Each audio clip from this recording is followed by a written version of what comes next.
Siła łemkowskiej kultury.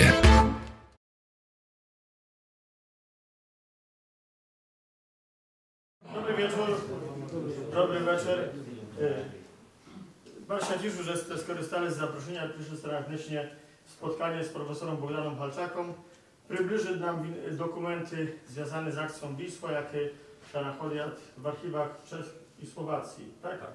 A przy nachodzi zaprezentuje nową książkę, którą napisał.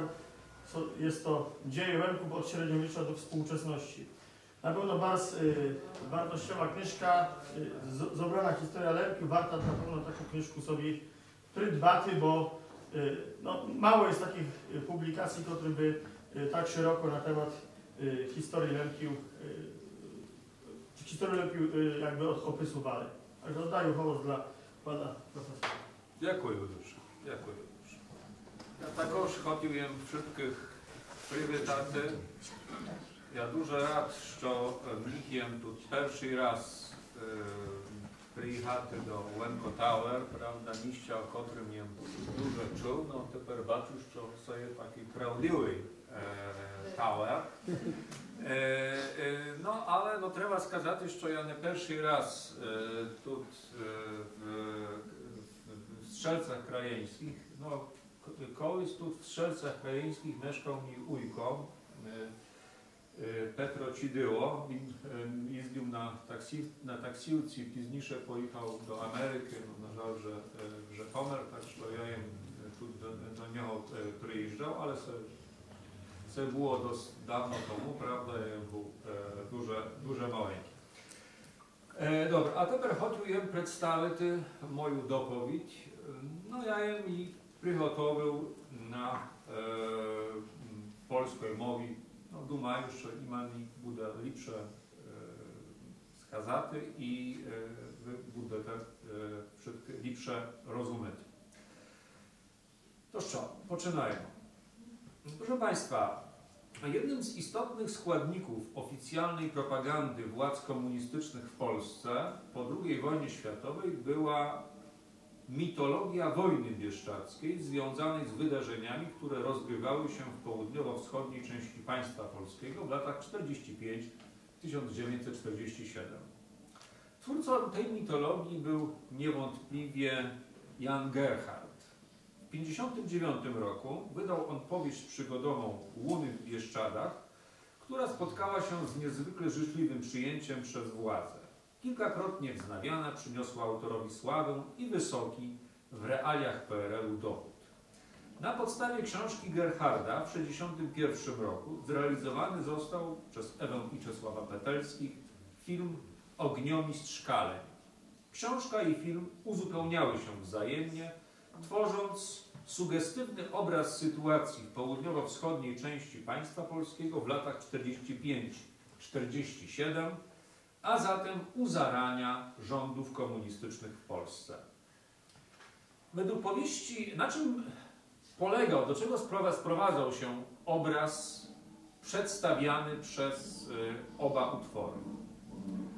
Sprowadzał się on do tego, że w tym górskim regionie trwała wojna pomiędzy bandami Ukraińskiej Powstańczej Armii, czyli UPA, oraz wojskiem polskim. Okrucieństwo band UPA przekraczało wszelkie granice. UPA była przy tym liczna i dobrze uzbrojona. Tej złowrogiej sile przeciwstawiali się dzielni żołnierze Wojska Polskiego. Byli nieliczni oczywiście i słabo uzbrojeni, jednak dzięki swej odwadze i pomysłowości skutecznie przeciwstawiali się bandytom. Wobec swych wrogów starali się postępować humanitarnie.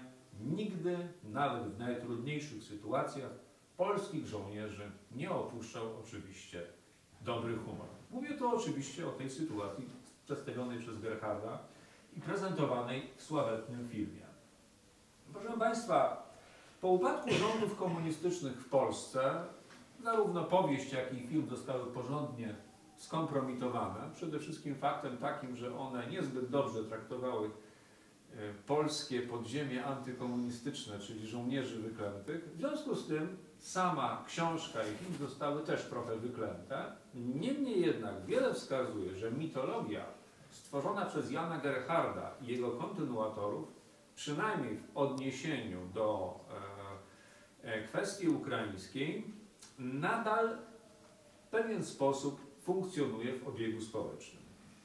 Otóż, proszę Państwa, w dotychczasowych wydanych w Polsce opracowaniach historycznych poświęconych wydarzeniom w południowo-wschodniej Polsce w latach 40. XX wieku w niewielkim stopniu wykorzystywane są źródła czechosłowackie. Tymczasem w archiwach słowackich i czeskich, Czechosłowacji już nie ma, można znaleźć wiele cennych informacji. Otóż, proszę Państwa, w latach 1945-1947 w południowo-wschodniej w Polsce, jakby nie było w bezpośrednim sąsiedztwie północno-wschodniej Słowacji, północno-wschodniej granicy Czechosłowacji, trwała wojna domowa. Władze czechosłowackie, pochłonięte własnymi problemami, początkowo nie zwracały większej uwagi na sytuację po polskiej stronie kordonu granicznego. Mieli własne kłopoty. Jednak pod koniec 1945 roku władze czechosłowackie podjęły decyzję o skierowaniu na ten obszar dużych sił wojskowych celem wzmocnienia ochrony granicy z Polską. Dowództwo jednostek armii czechosłowackiej stacjonujących w północno-wschodniej Słowacji szybko zorientowało się, że aby kontrolować sytuację w górskim, lesistym, pozbawionym dobrych dróg regionie, musi posiadać dobre rozpoznanie na temat sytuacji panującej po obu stronach kordonu granicznego. W tym celu prowadzono intensywną akcję wywiadowczą obejmującą zarówno własne terytorium, jak również coś, co nazywano obcym pograniczem. Tym terminem obce pogranicze określano przygraniczne powiaty państwa polskiego. Akcję wywiadowczą prowadziły jednostki wojska, policji i straży celnej, wykorzystując w tym celu prywatne kontakty w Polsce.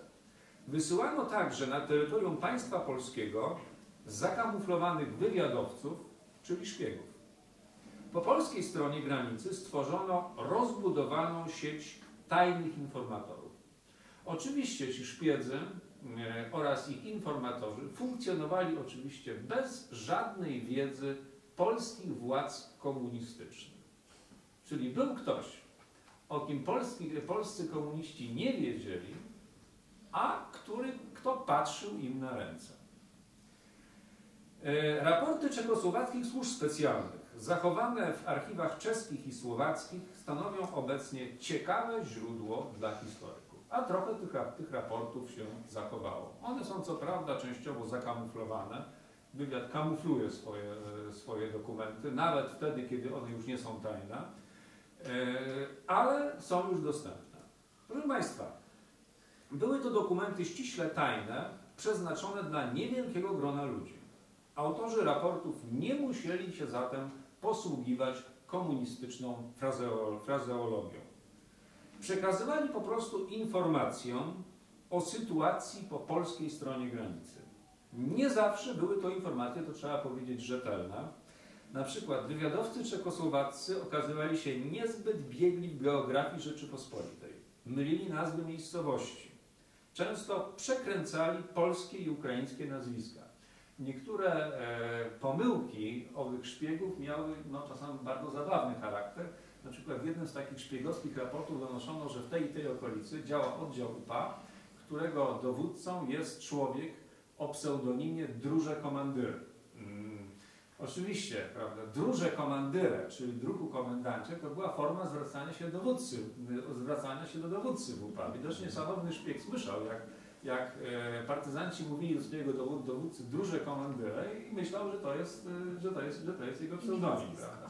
Tak przekazał, to takie pomyłki, przekręcenia zdarzały się wielokrotnie. Proszę Państwa, szanowni szpiedzy nie wykazywali też skłonności do działań obarczonych dużym ryzykiem, jak na przykład wykradanie tajnych dokumentów. Podstawą źródłową ich raportów były najczęściej wiadomości zasłyszane w trakcie prowadzonych rozmów. Proszę Państwa, to jest jednak normalne całkowicie w dokumentach wywiadowczych. Proszę Państwa, ten obraz szpiega, jaki przekazują jakieś tam filmy w rodzaju James Bond, czy tam Stawka większa niż życie, to jest oczywiście fikcja literacka. Proszę Państwa, szpieg nie jest wariatem, żeby się bawić w jakiegoś tam Jamesa Bonda. Też człowiek i narażać się nie lubi. Nie lubi więc wykonywać jakichś tam działań, które mogłyby go na przykład narazić na więzienie albo i na śmierć. Więc porządny szpieg nie pcha się, nie wsadza palca między drzwi, w kłopoty się nie pcha. On tylko krąży, uszy ma otwarte i dużo słucha, potem pisze raporty, potem je przekazuje, ale jak jest dobry analityk w centrali, to on te wszystkie informacje zbiera do kupy i czasem potrafi z tego stworzyć całkiem niezły obraz. Proszę Państwa, analiza tych raportów szpiegowskich wymaga od historyka ostrożności. Niemniej jest to źródło cenne. Przede wszystkim dlatego, że strona czechosłowacka nie była silnie zaangażowana w trwający w Polsce konflikt. Oficjalnie władze czechosłowackie popierały oczywiście komunistyczne władze polskie. Armię rządową, czyli Wojsko Polskie, uznawano za sojuszniczą, a oddziały podziemia polskiego i ukraińskiego były siłami wrogimi, czego nie ukrywano. Proszę Państwa, cóż, Czechosłowacja znajdowała się w bloku radzieckim i nawet gdyby władze czechosłowackie chciały zachować się inaczej, to nie mogły.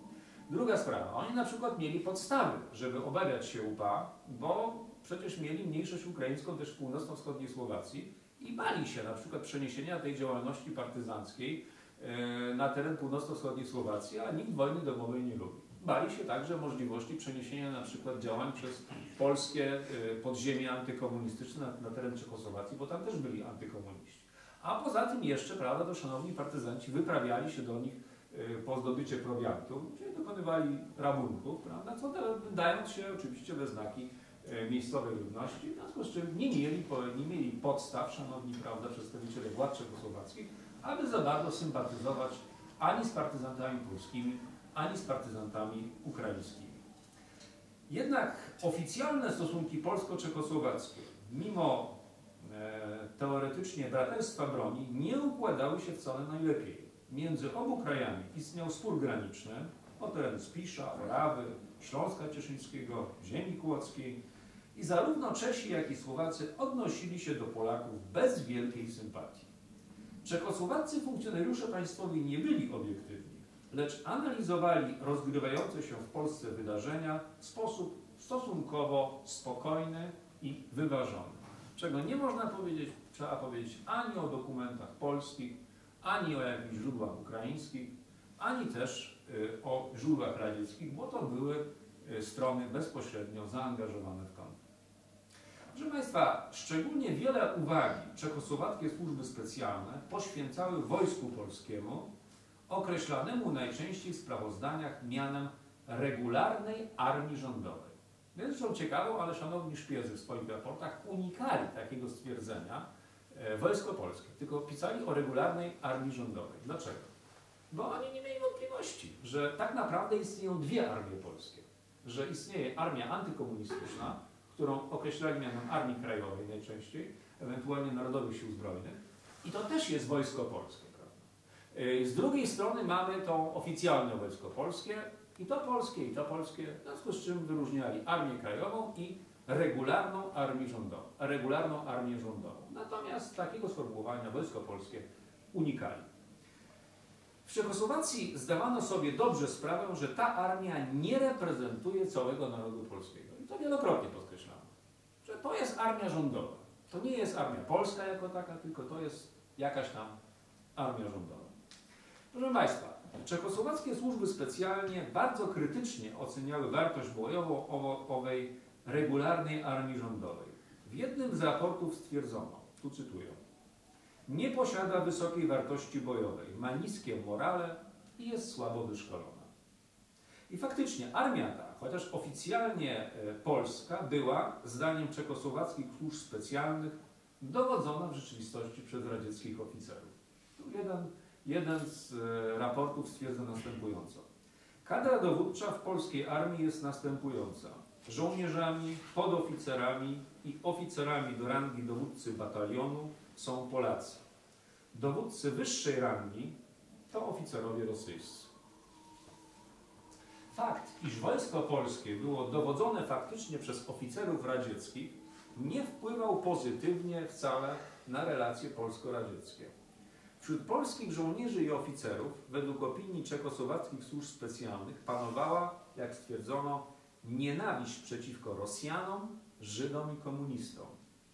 Jeden z wywiadowców po powrocie z rozeznania po polskiej stronie granicy następująco podsumował swoje obserwacje. Tu cytuję. Stwierdzono, że morale w polskiej armii jest takie, że gdyby doszło do wojny, to polscy żołnierze walczyliby przeciwko ZSRR. Oczywiście to jest przekład z języka słowackiego, bo to one są w oryginale w języku słowackim. Proszę Państwa, według raportów fatalnie przedstawiała się kwestia aprowizacji regularnej armii rządowej. Jak stwierdzono w jednym z raportów, cytuję: nie mają kuchni polowych ani zapasów prowiantu, korzystają z miejscowych zasobów, rekwirują i grabią, co się tylko da. Są zakwaterowani po domach, w grupach po 6-8 osobowych. Gospodyni musi im gotować. Na skutek tego bardzo cierpi morale polskich żołnierzy, a postawa ludności cywilnej, zarówno polskiej, jak i ukraińskiej, wobec polskiej armii jest w najwyższym stopniu niechętna. Polski żołnierz od utworzenia armii po dzień dzisiejszy nie dostaje żadnego przydziału lub jest on tak mały, że żołnierz w żaden sposób nie może z niego wyżyć. Jest zatem zmuszony bezprawnie rekwirować, grabić i kraść. Za zabrany towar nie płaci. Z tego powodu relacje między cywilami i armią są skrajnie wrogie. Kiedy ludność cywilna dowiaduje się, że ma przybyć polskie wojsko, natychmiast wszystko ukrywa i zakopuje. Tu cytat się kończy. Zdaniem autora raportu panująca w polskim wojsku bieda wywoływała demoralizację żołnierzy przejawiającą się skłonności do przekupstwa. Tu cytuję. We wsi Zawóz w okolicach Leska polski żołnierz za 300 zł uwolnił szpiega UPA, którego eskortował do dowództwa. Takie przypadki są na porządku dziennym. Przede wszystkim jednak demoralizacja żołnierzy przejawiała się skłonnością do rabunku. Ofiarą tego procederu padała przede wszystkim ludność ukraińska, która nie mogła liczyć na żadną ochronę ze strony komunistycznych władz. Tu trzeba przy tym powiedzieć, że w tych raportach nie wyróżnia się Łemków, ewentualnie Rusinów, czy tam Ukraińców. To wszystko w tych raportach są Ukraińcy. Zarówno po jednej, jak i po drugiej stronie granicy. Nawet w jednym z raportów pojawia się określenie Polska Ukraina. To znaczy dla odróżnienia od Ukrainy radzieckiej posłużono się pojęciem Polska Ukraina, czyli te tereny prawie przygraniczne to Ukraina Polska, a tam gdzieś dalej to jest Ukraina radziecka. Co prawda takie określenie pojawiało się rzadko, ja pamiętam tylko chyba z jednego dokumentu takie określenie. Otóż proszę Państwa, ofiarą tego procederu padała ludność ukraińska. Dlaczego? No bo jej przecież nikt nie broni. Rabowanie Polaków no też owszem występowało, ale za Polakami ktoś mógł się mimo wszystko wstawić. Natomiast za ludnością ukraińską przecież nie wstawiał się nikt. W jednym z raportów czechosłowackich stwierdzono, że żołnierze regularnej armii rządowej, tu cytuję, swoją działalność ograniczają do rabowania ukraińskiej ludności cywilnej. W innym z raportów opisano ten proceder dokładniej. Tu cytuję. Kiedy polskie wojsko przychodzi do wsi, gdzie mieszka ludność narodowości ukraińskiej, wówczas ją otacza. Większa część wchodzi do wsi i zabiera produkty żywnościowe, dobytek, odzież, maszyny do szycia i wszystkie bardziej wartościowe rzeczy, przeznaczone do użytku domowego albo narzędzia gospodarcze. Jeśli właściciele próbują bronić swego mienia, są bici. Rabunek ukraińskich wsi, prowadzony przez polską regularną armię rządową, według opinii czechosłowackich obserwatorów, miał na celu nie tylko zdobycie zaopatrzenia, lecz również był środkiem presji wywieranej na ludność ukraińską w celu wymuszenia wyjazdu na radziecką Ukrainę. Niekiedy oddziały wojska udawały cywilne bandy rabunkowe. W jednym z raportów stwierdzono, tu cytuję, polskie jednostki mają specjalne oddziały, tak zwane ekspedycje karne. W oryginalne to jest karne ekspedycje. Członkowie tych oddziałów noszą ubrania cywilne, tylko płaszcze mają wojskowe. Posiadają broń pochodzącą sprzed 1939 roku. Te jednostki są największym postrachem Ukraińców w Polsce, ponieważ obchodzą się z nimi nieludzko. Istnienie takich zakamuflowanych jednostek wojskowych potwierdza inny raport, który powstał niezależnie od dokumentu cytowanego wcześniej. Cytuję. W miejscowości Gorlice, 40 km od Bardejowa, znajduje się sztab jednostek karnego przeznaczenia, czyli tych, które przeprowadzają karne wyprawy przeciwko ludności ukraińskiej.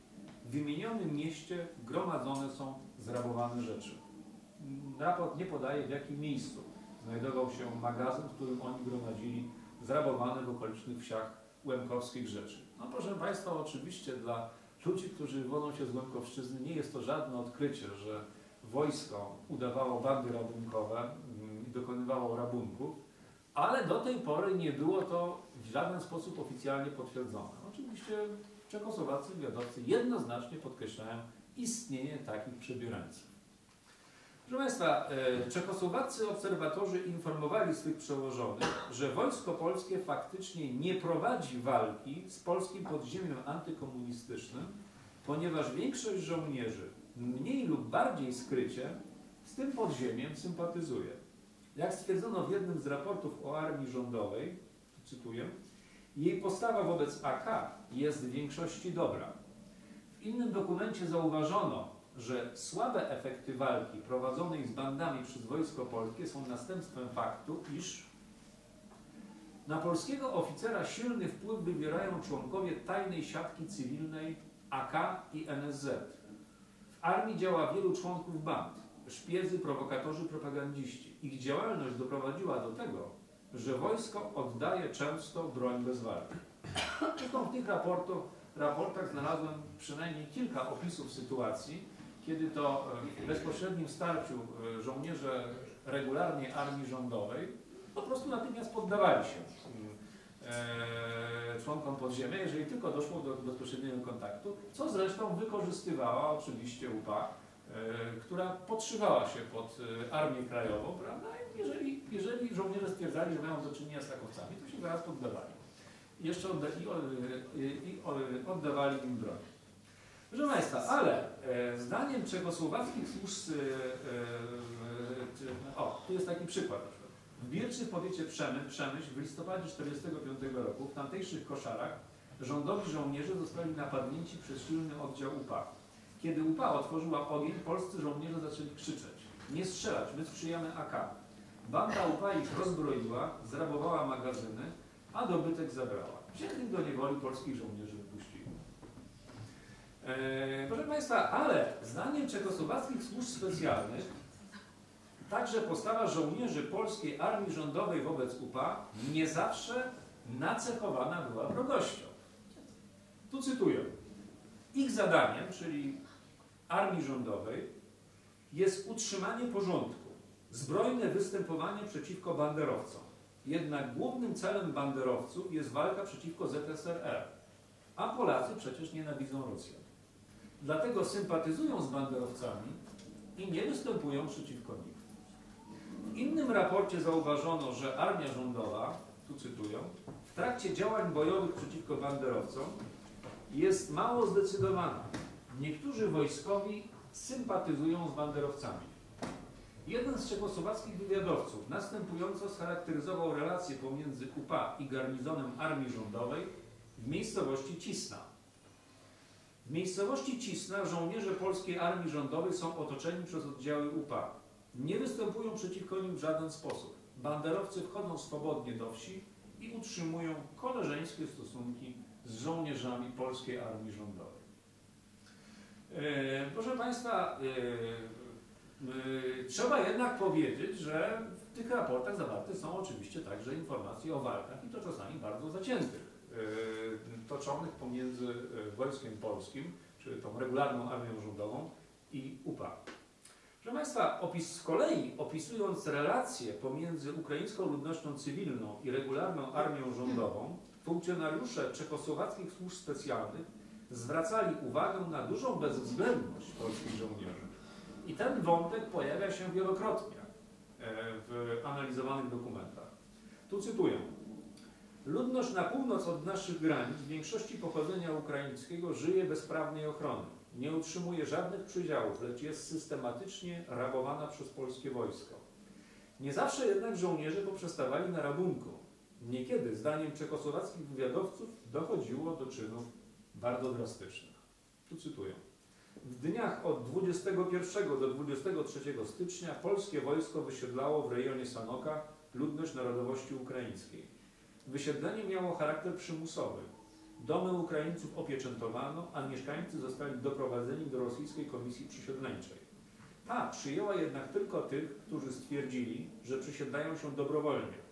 Pozostałych pobito i odesłano z powrotem. Do swoich domów nie mogli jednak wrócić, ponieważ wojsko ich nie wpuściło. Większość z nich uciekła w góry, gdzie wstąpili do Ukraińskiej Powstańczej Armii.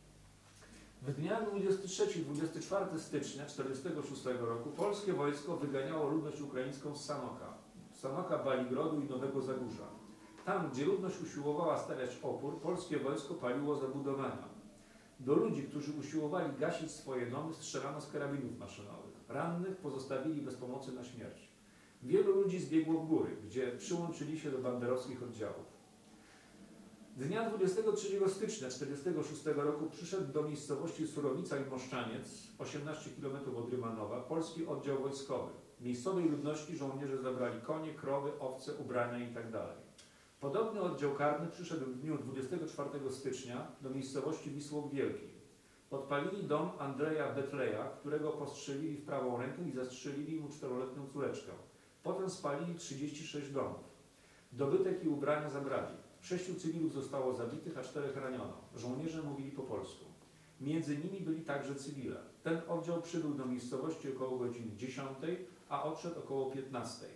W dniach 24-25 stycznia 1946 roku została spalona miejscowość Karlików, 16 km od Sanoka. 30 cywilów zostało zabitych, a jeszcze więcej rannych. Miejscowość z wyjątkiem 2 domów zmieniła się w popiół. W innym sprawozdaniu stwierdzono, że polscy żołnierze dopuszczają się aktów przemocy, kradną i biją. Między wsią Radoszyce i Komańcza zamordowano kobietę w wieku 16-17 lat. Miała wykłute oczy, twarz pokutą bagnetem, poderżnięte gardło i złamaną rękę. Mieszkańcy odnaleźli ją w 3 dni po wyjściu ze wsi. We wsi Radoszyce zabito 70-letniego mężczyznę. Miał głowę rozbitą kolbą karabinu i wybite zęby. Niektóre wsie spalono. Dnia 1 maja 1946 roku została spalona wieś Dołużyca. Spłonęły 42 chaty. Wieś Zawadka Morochowska została spalona już przed 2 miesiącami. Spłonęło około 60 chat, a 73 osoby zostały zabite. Po miesiącu znowu zabili we wsi 12 mężczyzn. Wreszcie 14 kwietnia zabili w tej wsi 10 osób. Wszyscy zabici byli narodowości ukraińskiej. Radoszyce podpalono 29 kwietnia 1946 roku. Spłonęło 25 chat. Wolę Michową podpalono dnia 5 maja 1946 roku, a wieś Mimowa, to prawdopodobnie Mików, także 5 maja 1946 roku. Spłonęło 60 chat. Z całej wsi pozostały prawdopodobnie 2 chaty. Proszę Państwa, podsumowując, trzeba stwierdzić, że obraz polskiej regularnej armii rządowej, która wyłania się z raportów czechosłowackich służb specjalnych, przypomina realia słynnej powieści Jarosława Haszka Przygody dobrego wojaka Szwejka, ale w polskim wydaniu. Formalnie polska armia dowodzona była faktycznie przez radzieckich oficerów, przebranych w polskie mundury, nie znających nawet języka polskiego. Tymczasem żołnierze polscy nienawidzili większości Rosjan. Z utęsknieniem oczekiwali na wybuch kolejnej wojny światowej, aby rozprawić się ze swoimi dowódcami. Z czego zresztą dowódcy też sobie zdawali sprawę. Żołnierze pozostawali natomiast w dobrych relacjach ze swoim oficjalnym przeciwnikiem, polskim podziemiem antykomunistycznym, a nawet UPA. Jeśli chodzi tutaj o UPA, to trzeba powiedzieć, że występuje tu pewna sprzeczność, bowiem z jednej strony mamy do czynienia z informacjami o dobrych relacjach z UPA, przynajmniej niektórych oddziałów, inne z kolei mówią o ogromnej brutalności wobec ukraińskiej ludności cywilnej. Można to wytłumaczyć tylko w ten sposób, że po prostu ta regularna armia rządowa była podzielona na garnizony. I faktycznie dowódca każdego garnizonu prowadził własną politykę. Jedni próbowali się dogadać z działającymi w pobliżu oddziałami UPA, żeby uniknąć kłopotu, woleli się dogadać w jakiś tam sposób. Inni z kolei szli na konfrontację, atakowali ludność cywilną, o której oczywiście dobrze wiedzieli, że wspomaga partyzantów. Poza tym wiele zależało też, skąd wywodzili się ci żołnierze. Prawda? Jeżeli część tych żołnierzy miała jakieś zadry własne z ludnością, z Ukraińcami, to w tym momencie występowało prawdopodobnie zjawisko swoistego wyrównywania porachunków. Niemniej, w świetle raportów czechosłowackich służb specjalnych odnośnie sytuacji w południowo-wschodniej Polsce, powieść Jana Gerharda nie ma po prostu żadnej wartości jako źródło historycznego poznania. To wyłącznie przykład literatury propagandowej, zresztą trzeba powiedzieć, że o dosyć miernych wartościach artystycznych. Proszę Państwa, być może zainteresowała Państwa omawiana przeze mnie problematyka i może będą jakieś pytania, chętnie na nie odpowiem, ale proponowałbym tutaj taką małą przerwę, no bo opracowań poświęconych historii omawianej przez nas no, wcale nie brakuje. I tutaj już ksiądz wspomniał o mojej książce Dzieje Łemków od średniowiecza do współczesności. Co prawda analizuję w nim oczywiście w sposób taki trochę ogólny historię Łemków jeszcze od średniowiecza, ale oczywiście sięgam aż do czasów współczesnych. No i tutaj mam na przykład taki fragment. Łemkowskie watry w Michałowie i Żdyni nie należą do jedynych w Polsce. Od 1991 roku Stowarzyszenie Miłośników Kultury Łemkowskiej Lemko Tower organizuje watrę w Ługach. Impreza gromadzi co roku ponad 1000 gości przybywających przede wszystkim z regionu, ale także bardziej odległych miejscowości, a nawet z zagranicy. Pod patronatem stowarzyszenia działa popularny wśród Łemków zespół muzyczny Lemko Tower. Organizacja prowadzi także działalność wydawniczą. Także tutaj o Lemko Tower też troszkę napisałem. Proszę Państwa, no cóż, oczywiście, prawda, książka ma swoją cenę, to jest 25 zł. To nie dla mnie, tylko dla wydawnictwa Tyrsa. Ja jestem tutaj w tym momencie tylko agentem, że tak powiem, wydawniczym. A mam też, gdyby kogoś to interesowało, trochę egzemplarzy takiej książki, którą przygotowałem wspólnie z moim kolegą Stefanem Dudrą, Tożsamość Narodowa Łemków. To jest taka niewielka broszurka. Oczywiście cena jest niższa, to jest 10 zł. Proszę Państwa, o co chodzi? Otóż, no cóż, ja jestem takim Łemkiem opcji proukraińskiej, a Stefan Dudra jest opcji takiej autonomicznej i często żeśmy się kłócili. W związku z tym doszliśmy do wniosku, że po co mamy się kłócić na darmo, niech będzie z tego jakiś pożytek. I obaj napisaliśmy taką broszurkę, prawda? Przy czym, ja napisałem taki rozdział Łemkowskie stawanie się cząstką narodu ukraińskiego, a Stefan Dudra Łemkowskie stawanie się narodem. Czyli nie ingerowaliśmy sobie wzajemnie w tekst. On napisał z jednej strony, a ja napisałem z drugiej strony. No to się stosunkowo rzadko zdarza, ale też chcieliśmy pokazać, że to nie jest tak, prawda, bo wśród polskich naukowców to się wytworzyło taka opinia, że Łemkowie to się tylko kłócą.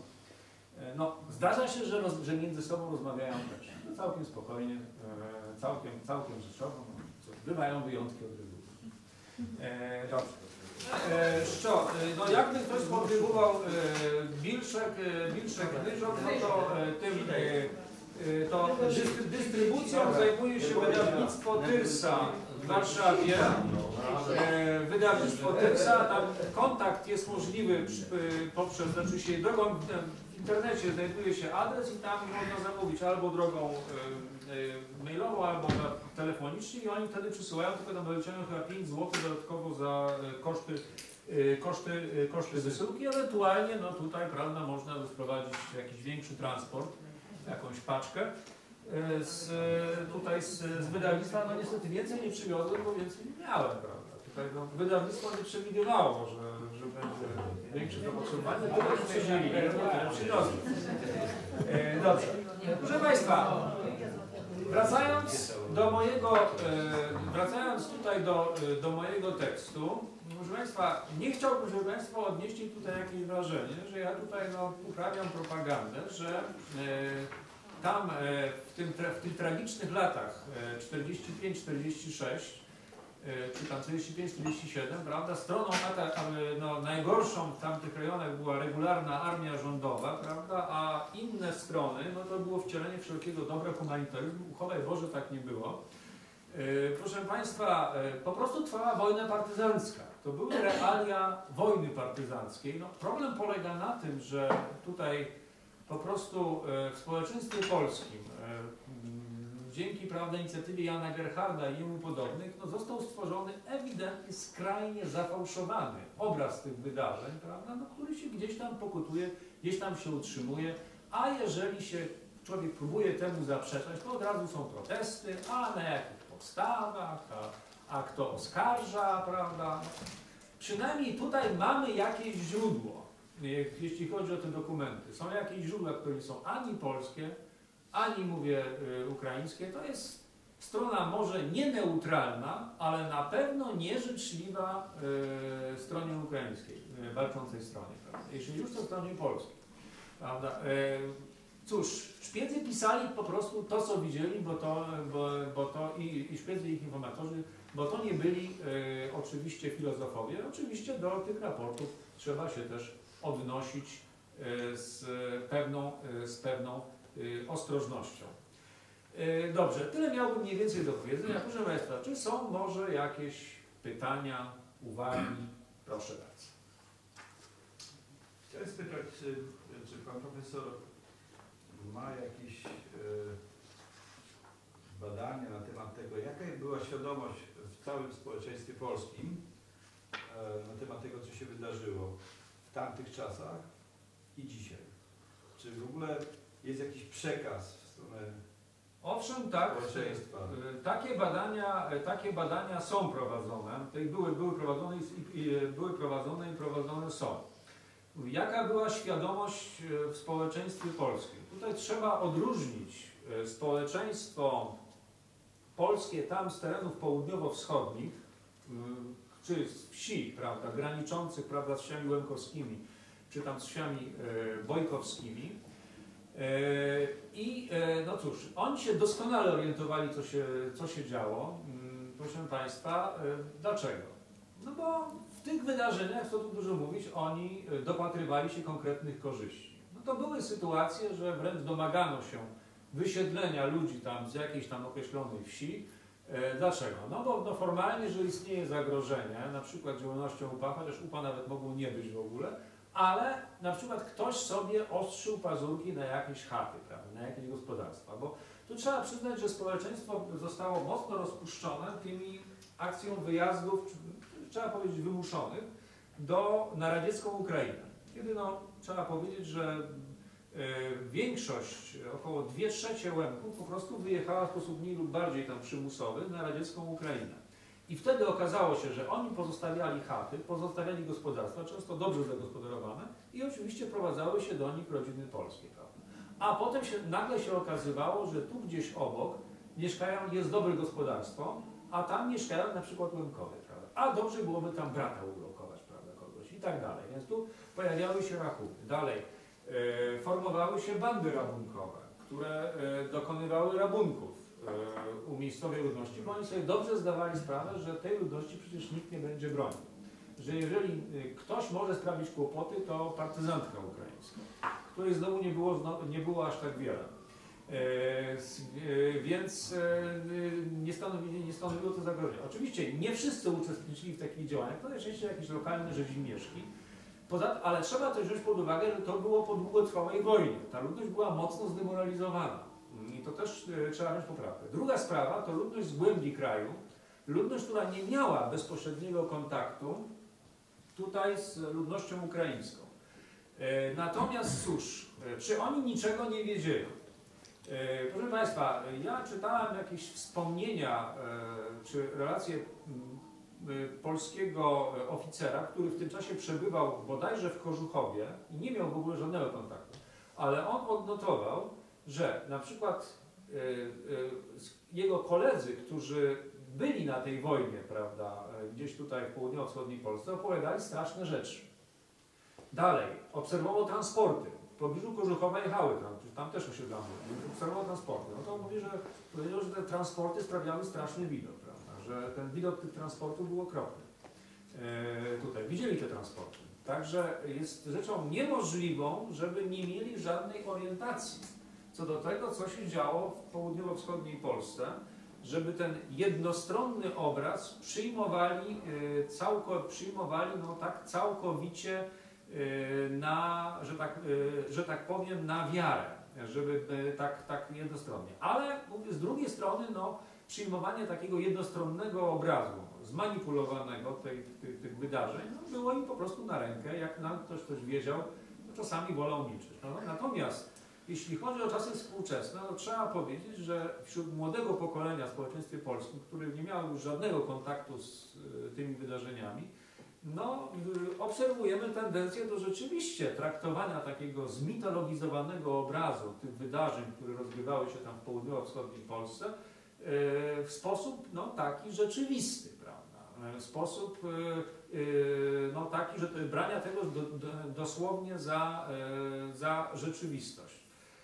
No cóż, no, społeczeństwo polskie, prawda, są robione badania na temat postawy wobec ludności ukraińskiej i no, odnosi się tutaj do nich niechętnie. No, trzeba powiedzieć, że nawet w środowisku historyków przekazywanie jakiegoś innego spojrzenia na takiego, można powiedzieć, że wśród polskich historyków wytworzyła się swoista maniera pisania o tym konflikcie polsko-ukraińskim, który miał miejsce w latach II wojny światowej oraz w okresie późniejszym.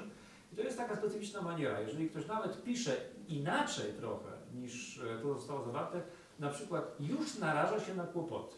Na przykład ja byłem kiedyś na konferencji, rozmawiałem tutaj z polskimi historykami, no to wręcz mi powiedzieli. Mówi, co, słuchajcie, ja bym zapytałem wprost, słuchajcie, czy wy naprawdę nie wiecie, co się tam działo? Nie wiemy. Ale mówi, to dlaczego tego nie piszecie?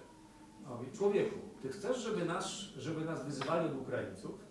To są w Polsce pewne środowiska, które mają taką taktykę. Jak któryś z polskich historyków, prawda, zaczyna coś nie tak pisać, wtedy się go wyzywa od Ukraińców. Prawda? Czy daje się w zręczny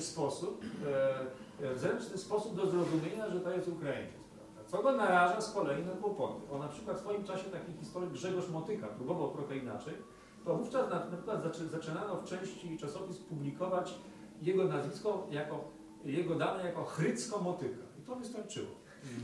Także obecnie Grzegorz Motyka pisze już zupełnie inaczej. Prawda? Także już wie, jak trzeba pisać i tak pisze. Natomiast jeżeli chodzi o mnie i moich kolegów z Ukraińskiego Towarzystwa Historycznego, bo mamy w Polsce Ukraińskie Towarzystwo Historyczne, no to cóż, z nas Ukraińców już nie zrobią, prawda? Nas wyzywają od banderowców. Czy przepraszam, od neobanderowców. Ich sprawa. Tyle mogę powiedzieć. Proszę bardzo. Chcę powiedzieć jeszcze, bo czy znana jest skala i jaka liczba tych ręków została z tamtych stron w tym czasie przesiedlona na zachód? Jeśli wiadomo, w jakie tereny, to jaki jest podział? Rozumiem, że tutaj te części zachodnie to jest główna część, ale mówi się koło brzegu, tak, w okolicach morza. Trzeba powiedzieć, że jest tak, jeśli chodzi o liczbę łemków, to teraz tak, zależy, tu są rozbieżności, bo zależy kogo do łemków zaliczymy. Na przykład ukraińskie, tak, w opracowaniach ukraińskich, czy historyków ukraińskich, nawet tych z Polski, najczęściej bierze się za Łemkowszczyznę obszar sięgający do rzeki San. Mniej więcej do rzeki San, bo tak z historycznego punktu widzenia za Łemkowszczyznę Ukraińcy uważają, oni w ogóle wyróżniają Łemkowszczyznę północną, czyli tą polską, i Łemkowszczyznę południową, czyli znajdującą się w północno-wschodniej Słowacji. inaczej Preszowszczyzna. Tutaj to jest Łękowszczyzna północna, a zachodnią granicę wschodnią granicę Łękowszczyzny to w tradycji ukraińskiej tworzy rzeka San i rzeka Laborec. Problem tylko polega na tym, że ludność województwa powiatu sanockiego nie całkiem za Łęków się uważała, prawda, tu często miała więcej cech bojkowskich niż łękowskie, tu się wyróżniają. Natomiast Polacy uważają czy polscy badacze uważają w zasadzie za Łękowszczyznę mniej więcej obszar do wsi Komańcza, to jest ta rzeka taka, która przepływa przez no mniej więcej do Wielkiego Działu, do tak zwanego Wielkiego Działu, czyli faktycznie nie uznają po prostu powiatu sanockiego. Faktycznie to się granice powiatu sanockiego już polscy badacze nie zaliczają do Łękowszczyzny. Natomiast w zależności od tego, generalnie uważa się, że około 2/3 Łęków z polskiej Łękowszczyzny, czyli Łękowszczyzny Północnej, zostało w różny sposób wysiedlonych na teren radiańskiej Ukrainy, prawda? Przy czym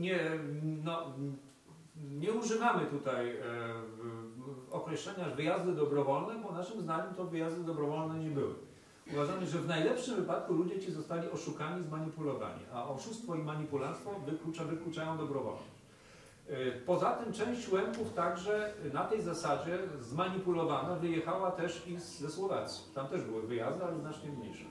Natomiast uważa się, że około 2/3 to radziecka Ukraina, około 1/3 to jest wyjazd na ziemię zachodnie i północne. Jeżeli chodzi o rozmieszczenie, to trzeba wziąć pod uwagę, że tutaj bardzo starano się podczas tego typu wyjazdów, tych przesiedleń, przemieszać ludność. Były specjalne instrukcje i w swoim czasie na przykład jeden z mieszkańców wsi Florynka spróbował podliczyć, dokąd została osiedlona ludność jego wsi, prawda? I to wyszło mu chyba na to, że coś chyba w sumie dawnych mieszkańców wsi Florynka chyba osiedlono w 30 wsiach. I to do tego jeszcze rozrzuconych na właściwie całym obszarze ziem zachodnich i północnych. A to była tylko jedna wieś. Niemniej jednak pewną tendencję można zauważyć. O co tu chodziło? Przede wszystkim pierwotnie trzeba powiedzieć, jeśli chodzi o akcję Wisła, to że dowództwo Wojska Polskiego, które było odpowiedzialne za przeprowadzenie tej akcji, zakładało, że to trochę śmieszne, ale że wysiedleniem zostanie objętych około 20 000 ludzi. Oni szacowali, że reszta ludzi już została wysiedlona gdzieś tam do Związku Radzieckiego. Tymczasem w rzeczywistości część się ukryła, część w jakiś sposób tam uniknęła wysiedlenia, a niektórzy wrócili. Więc w związku z czym oni byli bardzo zaskoczeni, kiedy nagle okazało się, że w sumie mają do wysiedlenia ponad 140 000 ludzi. W sumie okazało się, że oni łącznie wywieźli na ziemię zachodnie i północne ponad 140 000 ludzi. Zasada była taka, oni zaczynali od wschodu i kierowali ludzi do Prus Wschodnich, bo pierwotnie akcja Wisła miała obejmować Prusy Wschodnie. Ale w miarę, kiedy już te Prusy Wschodnie były nasycone, kiedy okazywało się, że tam już nie da rady osiedlać, to oni kierowali bardziej na zachód, na Pomorze. Pomorze Wschodnie, Pomorze Zachodnie, a kiedy już okazało się, że i tam nie da rady, no to wtedy, że już tam już jest teren nasycony, to oni w tym momencie sięgnęli też i po Wielkopolskę, czyli obecną ziemię lubuską, wtedy to była część Wielkopolski, i Dolny Śląsk. Pierwotnie nie planowano akcji osadniczej w ramach akcji Wisła w Wielkopolsce i na Dolnym Śląsku, czyli na Wielkopolsce, czyli na późniejszej ziemi lubuskiej.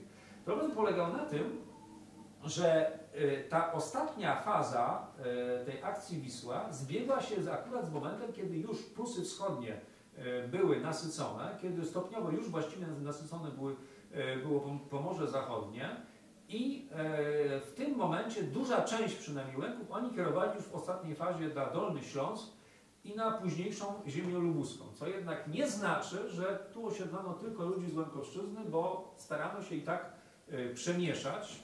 Na Dolnym Śląsku osiedlono na przykład też i sporo ludzi z okolic Chełma Lubelskiego, tam też kierowano transporty.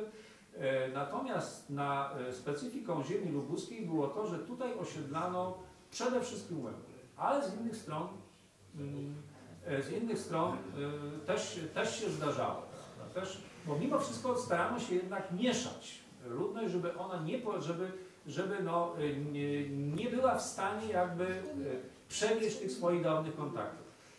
Więc z osadnictwem łemkowskim, z Łemkami mamy do czynienia. Ja spotykałem się osobiście z Łemkami i na Mazurach, prawda, i na Pomorzu. Na przykład jest ciekawa, w okolicach na przykład to jest tak.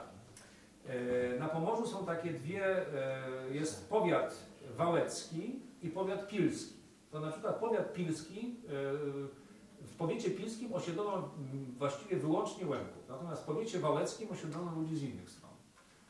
No tam też trochę było Łemków, ale mniej, prawda.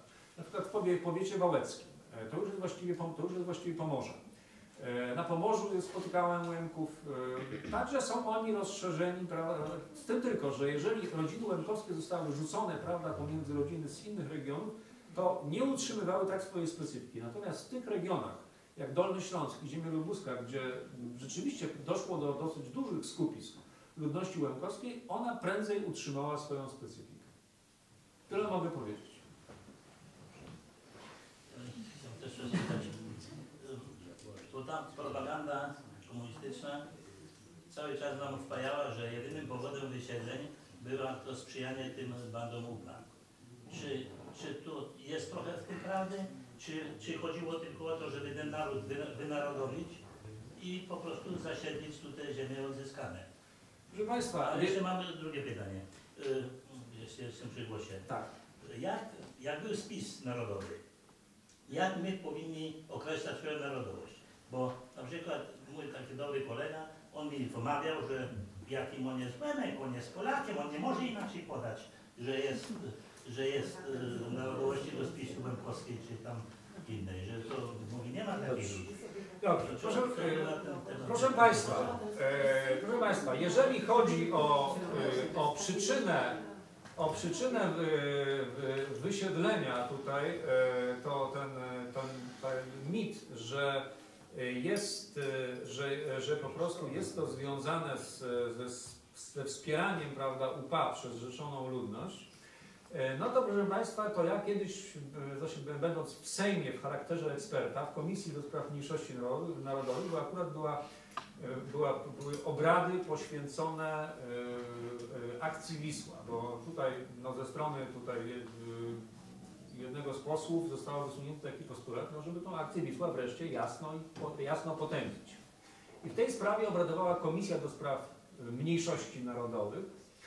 Oczywiście przyszli, prawda, kochani kresowiacy z redaktorem Terleckim na czele, prawda, który jest ich bodajże jakimś głównym mózgiem. I teraz tak, ja między innymi zabierałem głos, no to powiedziałem im tak, że panowie, że w polskiej propagandzie pojawiają się takie etapy, że polskie wojsko musiało wysiedlić Ukraińców, czy ludność ukraińską, ze względu na to, żeby pokonać UPA. Więc no, ja was proszę, panowie, żebyście nie obrażali wojska polskiego. Żebyście mieli jakiś szacunek dla tej armii, która może była nie najlepsza, może dowodzona przez Rosjan, ale to jednak składała się z polskich żołnierzy. Ja mówię, słuchajcie, przecież wy z tych żołnierzy, biorąc pod uwagę, że tam w 1947 roku na jednego członka podziemia przypadało 20 żołnierzy polskich, bo takie były proporcje, to było 1 do 20, a do tego jeszcze pozostawała armia, prawda, NKWD, które pilnowało granicy wschodniej, do tego jeszcze armia czechosłowacka, która pilnowała granicy południowej, plus do tego jeszcze można było ściągnąć dodatkowe siły, gdyby sytuacja tego wymagała, to jeżeli w takiej sytuacji nie mogła sobie armia poradzić inaczej, niż przez całkowite wysiedlenie ludności, to najwięksi patałachy nad patałachami. Więc mówię, wy ośmieszacie tą biedną armię, nie róbcie z nich aż takich idiotów. Z tego wszystkiego, prawda. Wściekli się na mnie strasznie. Później w jednym z czasopism mnie tak objechali, ale od tego czasu, o dziwo, jakoś tego argumentu nie słyszę. Przynajmniej w środkach masowego przekazu. Proszę Państwa, argument jest niepoważny, biorąc pod uwagę choćby to, że po pierwsze, wysiedlono także z rejonów, gdzie UPA nie działała i działać nie mogła, na przykład Rusz Szlachtowska, gdzie tam ktokolwiek słyszał o UPA, I gdzie tam w ogóle mogła działać? Druga sprawa, proszę Państwa, przecież wysiedlano także ludzi walczących z UPA, działaczy komunistycznych, prawda, żołnierzy, rodziny żołnierzy, ubeków narodowości ukraińskiej, byli tacy, ich też wysiedlono razem z rodzinami, z czego organizatorzy tej akcji nigdy nie potrafili się wytłumaczyć, bajdurzyli jakieś niestworzone rzeczy, że nie chcieliśmy spalać żadnych różnic, coś tam, proszę Państwa, to się kupy nie trzyma. Natomiast dlaczego wysiedlono? Proszę Państwa, sami inicjatorzy tej akcji tak naprawdę nigdy tego dokładnie nie wyjaśnili. Zawsze udzielali jakichś wykrętnych odpowiedzi. Możemy się jedynie domyślać. Proszę Państwa, tutaj nakładały się no, takie sprawy jak to, że trwał, proszę Państwa, to jest nie tylko tak, że Ukraina, że nacjonaliści ukraińscy spod znaku OUN dążyli do utworzenia państwa ukraińskiego, zagarnięcia czy tam przyłączenia do niego tam ziem południowo-wschodnich, ale proszę Państwa, takie idee wysuwali także i komuniści ukraińscy. Proszę Państwa, znane są memoriały np. Chruszczowa, Woroszyłowa, uchwały domagające się przyłączenia Łemkowszczyzny do Radzieckiej Republiki Ludowej. Dopiero Stalin to twardo uciął. Czyli ze strony komunistów ukraińskich też były takie postulaty. Komuniści ukraińscy wcale nie byli tacy znowu życzliwi Polakom. Więc mogła tu być jakaś obawa, że w sprzyjających okolicznościach komuniści ukraińscy mogą dążyć do przyłączenia tych terenów. Moim zdaniem decydującą rolę odegrały tu w istocie dwa czynniki. Pierwszy czynnik to taki, że władza miała problemy z ludnością polską. Bo proszę Państwa, problem w południowo-wschodniej Polsce polegał tak, niestety, ale jeśli tam byli komuniści, to głównie wśród Łemków. Czyli najbardziej życzliwa wobec komunistów ludność to była ludność łemkowska. Większość działaczy PPR-u w południowo-wschodniej Polsce to byli Łemkowie. I mamy dokumenty takie, na przykład uchwały komitetów PPR-owskich proszących, żeby nie wysiedlać Łemków, bo im wszyscy członkowie uciekną. Przecież Polacy do PPR-u nie należeli w południowo-wschodniej Polski. To najbardziej konserwatywna, najbardziej reakcyjna część Polski. Która prawda, słuchała głównie AK. W związku z czym mieliśmy tutaj do czynienia z faktem, że władza komunistyczna musiała sobie jakoś tą miejscową ludność polską zjednać. I proszę Państwa, wysiedlając Łemków, oni ich sobie zjednywali. Po pierwsze, ucinali, jakby nie było konflikt narodowościowy. Druga sprawa, że wysiedlenie ludności łemkowskiej czy ludności ukraińskiej otwierało szerokie możliwości osadnictwa. Przecież ktoś te wszystkie ziemie przejmował, ktoś przejmował chaty i proszę Państwa, to niestety powodowało wzrost sympatii do władzy. Druga sprawa, mieli wtedy poważne kłopoty, a chodziło o to, żeby szybko zasiedlić ziemie zachodnie i północne z przyczyn politycznych. Z czym były kłopoty, bo ludność wcale się nie kwapiła. Ludność polska wcale się nie kwapiła do tego, żeby to zasiedlać. Oczywiście skierowano tutaj, prawda, z tak zwanych Kresów Wschodnich ludność, którą przywieziono pociągami, tutaj przymusowo faktycznie osiedlono i oni musieli być. Ale to nie wystarczyło, potrzeba było więcej. Zwłaszcza potrzebni byli ludzie do pracy w majątkach ziemskich, czyli w późniejszych PGR-ach. Proszę zwrócić uwagę, że przesiedlenie Łemków najczęściej, czy tej ludności ukraińskiej polegało najczęściej na tym, że starano się ich lokować właśnie w tych tak zwanych państwowych nieruchomościach ziemskich, czyli późniejszych PGR-ach, żeby oni służyli jako pracownicy. No tu akurat nie mieli chętnych, potrzebowali ludzi, prawda? Więc sądzę, że te dwa czynniki, czyli dążenie do zasiedlenia ziem południowo-wschodnich, a władze komunistyczne miały tutaj do czynienia z idealnym typem osadnika, bo Łemków, czy tam Ukraińców przywieziono, oni nie mogli wybierać, tylko nakazano im tam musieli być. Uciec nie mogli, musieli tam być. Mało tego, musieli robić to, co im kazano. Z Polakami nie mogli tak postępować. Z Polakami to bywało tak, że nawet ci tam, prawda, z Kresów Wschodnich, czy tam z dawnych województw wschodnich, to sobie przyjeżdżali i sobie chodzili, prawda. Czy my tu zamieszkamy?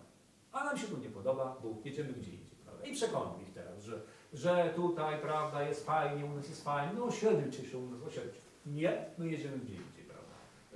tutaj. Natomiast ten to nie, więc to był idealny typ osadnika. I druga sprawa, chęć rozróżnienia tych terenów południowo-wschodnich, umożliwienia polskiej ludności zasiedlenia tamtejszych gospodarstw, prawda, i w ten sposób zjednanie sobie tej ludności, która, co tu dużo mówić, pozostawała pod silnym wpływem podziemia akowskiego. Jeżeli chodzi o to, no wie pan, różnie można na ten temat sądzić. No, ja osobiście uważam, że każdy deklaruje sam, kim jest. Każdy niestety, ja tego nie rozstrzygnę i każdy deklaruje sam, kim jest. Proszę Państwa, trzeba rozróżnić przynależność etniczną i przynależność i narodowość polityczną. Na przykład trudno negować, że Ślązacy są etnicznymi Polakami. Nikt mnie nie przekona i też innych też. Oczywiście Ślązacy wykazują wpływy niemieckie, wykazują wpływy czeskie, natomiast etniczna przynależność Ślązaków do polskiego etnosu absolutnie nie ulega wątpliwości. Ale czy można uznać za Polaka kogoś, kto pisze listy do Rosjan, nie bombardujcie nas tu rakietami na Śląsku, bo my nie jesteśmy Polakami.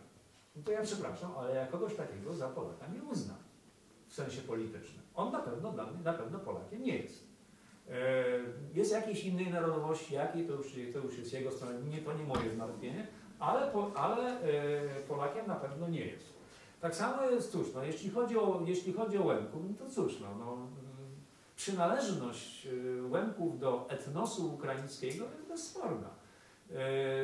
Można się, oczywiście Łemkowie wykazują wiele cech specyficznych, wykazują przede wszystkim silne wpływy słowackie, wykazują wpływy niemieckie, zwłaszcza Łemkowie z północno-wschodniej Słowacji wykazują silne wpływy niemieckie, ale wpływy niemieckie wykazują także i Łemkowie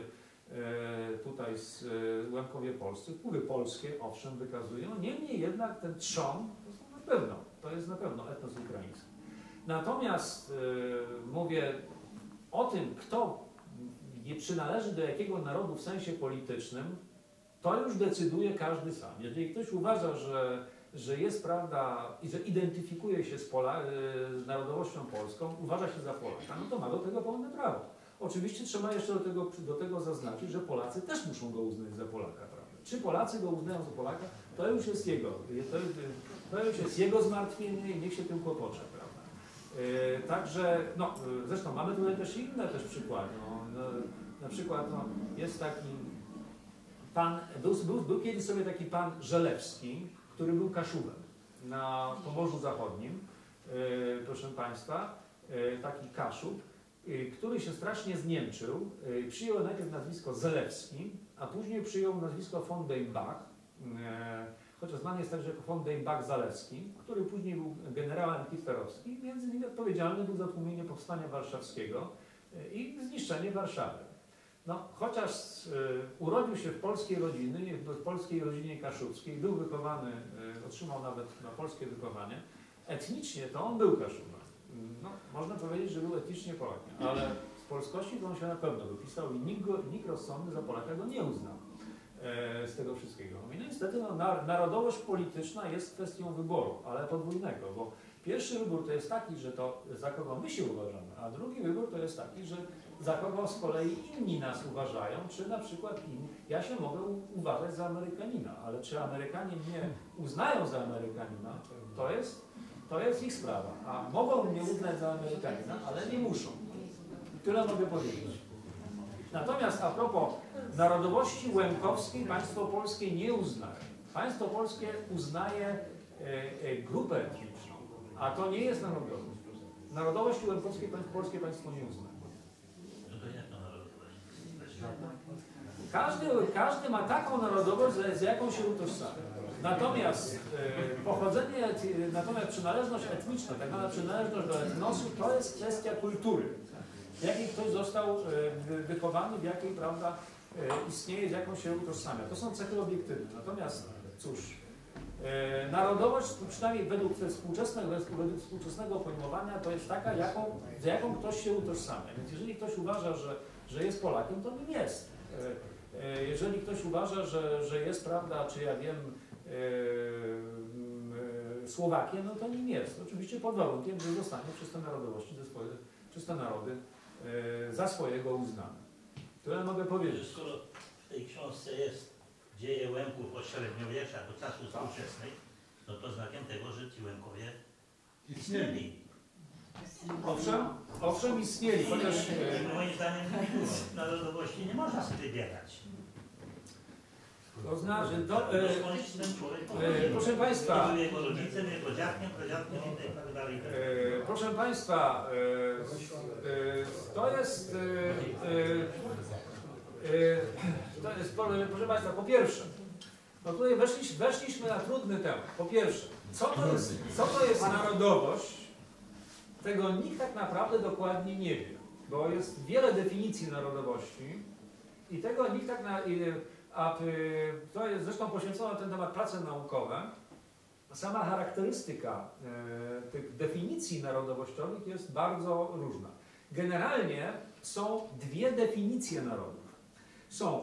Jest tak zwana definicja kulturowa i definicja wolontarystyczna. W przypadku definicji kulturowej przynależność do narodu jest określana przez cechy kulturowe. W tym momencie, żeby być przynależnym do jakiegoś narodu, to można być zaliczonym nawet wbrew swojej woli. W ramach definicji wolontarystycznej o przynależności do narodu decyduje wola człowieka, czyli jestem członkiem takiego narodu, z którym się utożsamiam. Oczywiście w największym skrócie. Proszę Państwa, generalnie do połowy XX wieku była swoista granica, mianowicie z tą wolontarystyczną teorią narodowościową identyfikowały się generalnie narody anglosaskie i Francuzi, czyli Europa Zachodnia. Oni uważali, że człowiek jest różnymi tutaj wyjątkami, prawda, też nie byli konsekwentni, ale w zasadzie, że człowiek jest członkiem takiego narodu, z jakim się utożsamia. Z tego punktu widzenia, dlatego na przykład, jeżeli ktoś wyjechał do Ameryki, uważał się za Amerykanina, teoretycznie można go było za Amerykanina uznać. Ale Europa Środkowo-Wschodnia, mniej więcej poczynając od Niemiec na wschód, to były tak zwane definicje kulturowe. Przez długi czas Niemcy, ale także Polacy, narody tutaj na wschód mniej więcej od Niemiec, przyjmowały tak zwaną definicję kulturową, w myśl której o przynależności do narodu nie decydowało wola człowieka, tylko decydowało to, z jaką kulturą w jakiej kulturze był wychowany. Decydowało jego cechy kulturowe. W praktyce najczęściej decydowała po prostu religia. Tak na przykład w Polsce przyjmowano tak, że kto jest rzymokatolikiem, ten jest Polakiem, prawda? Natomiast jeżeli ktoś był na przykład wyznania prawosławnego czy grekokatolickiego, no to jest Ukrainiec albo Białoruś. Tak? Oczywiście albo Białoruś, w największym skrócie, prawda? Problem polega na tym, że współcześnie jesteśmy w Unii Europejskiej, a przepisy Unii Europejskiej wyraźnie traktują naród jako kwestię wolontarystyczną. Czyli, że człowiek jest członkiem takiej narodowości, jaką sobie wybiera. Jakiej decyduje, prawda? Także z oficjalnego z punktu widzenia Unii Europejskiej po prostu mamy takie pojęcie wolontarystyczne. Chociaż jeszcze do niedawna w Polsce przyjmowano pojęcie kulturowe. Między innymi w ramach tego kulturowego pojęcia narodu Łemków wysiedlono. Kiedy wysiedlano, nie pytano się o narodowość, tylko po prostu zaliczono automatycznie pewne kategorie ludzi do wysiedlenia i tyle. Nikt ich nie pytał ani o opinię, ani to, za kogo oni akurat w tym danym momencie się uważają. Także ta kwestia narodowości jest rzeczywiście bardzo pogmatwana. Łemkowie rzeczywiście istnieją od średniowiecza, to znaczy oni niekoniecznie się Łemkami nazywali, bo początkowo nazywano ich Wołochami tak w ogóle. To wynikało takiego, potem z kolei upowszechniła się nazwa Rusini, a nazwa Łemkowie albo Lemkowia to się pojawiła przynajmniej w mowie pisanej gdzieś dopiero w XIX wieku. Upowszechniła się gdzieś tak w wieku XX, a i to tylko częściowo, bowiem na przykład na tej południowej Łemkowszczyźnie, czyli na Preszowszczyźnie raczej nie posługują się tą nazwą, bo to jest ona znana, ale oni najczęściej używają nazwy Rusnaky. Rusnaky albo Rusini. Zresztą po polskiej stronie ta nazwa Rusnaky też była znana, też była używana do czasów II wojny światowej. Niemniej jednak istnienie takiej formacji, jaką są Łemkowie, na pewno datuje się jeszcze od średniowiecza, przynajmniej od czasów późnego średniowiecza. Tyle mogę powiedzieć. To według Pana, jak moi rodzice byli od dziada, pradziada Łemkami, to ja mam teraz moim dzieciom powiedzieć, że oni sobie mogą wybrać, czy oni są narodowości łemkowskiej, polskiej, czy jakiejś innej. Ja tego jeszcze nie słyszałam. Czegoś takiego. Ja uważam, że ja jestem, moi dziadowie byli Łemkami, rodzice Łemkami. Ja mam łemkowską krew w sobie, we mnie płynie i to na tym to chyba polega. No, jak mogę sobie powiedzieć na przykład, że ja dzisiaj wymyśliłam, że ja jestem Polką?